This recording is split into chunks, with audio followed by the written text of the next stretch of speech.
Bonsoir Violaine Guérin, vous êtes membre du collectif Covid-19, laissons les médecins prescrire.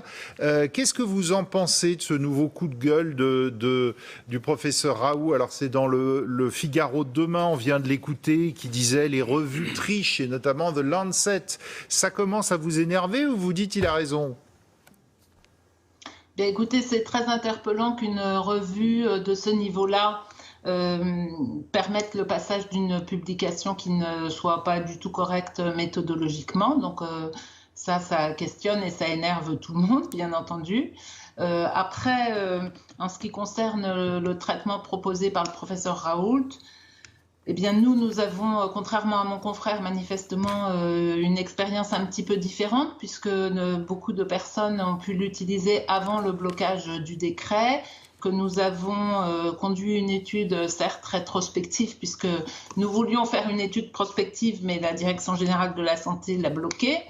Donc, nous avons des informations rétrospectives avec des résultats extrêmement intéressants, puisque les patients qui ont été traités par hydroxychloroquine et azithromycine ont pu avoir une résolution de leurs symptômes en 9 jours, ceux qui étaient sous azithromycine seuls en 12 jours et ceux avec un traitement symptomatique en 25 jours.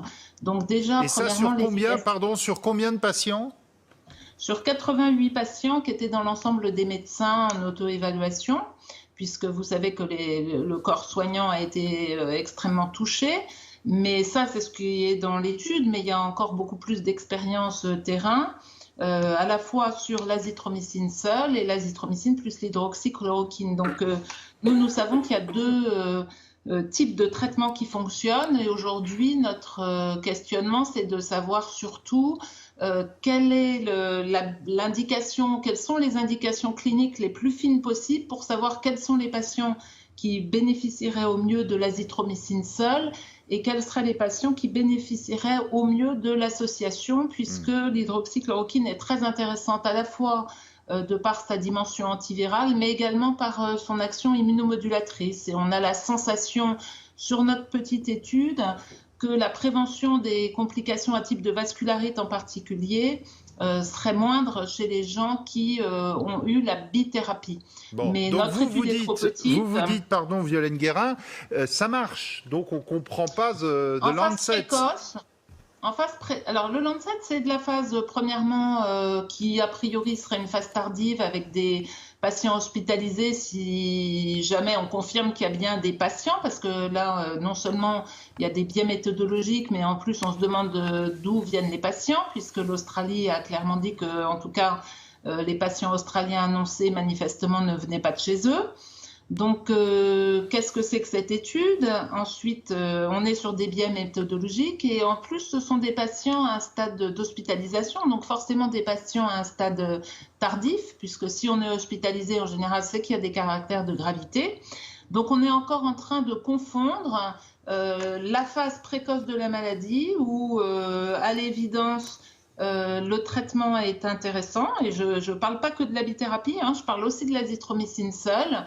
Et je ne comprends toujours pas pourquoi en France on occulte toutes ces études publiées en phase précoce dans le monde.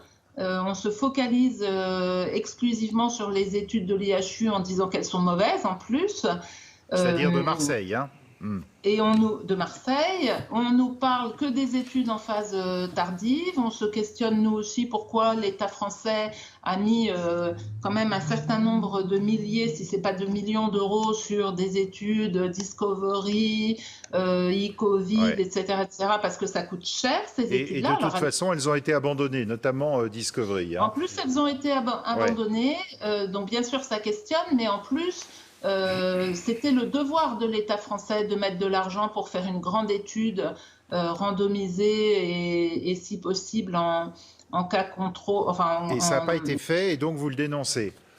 Merci. En fait, ça nous surprend. Voilà. Merci beaucoup d'avoir été en direct avec nous, Violaine Guérin, membre du collectif Covid-19.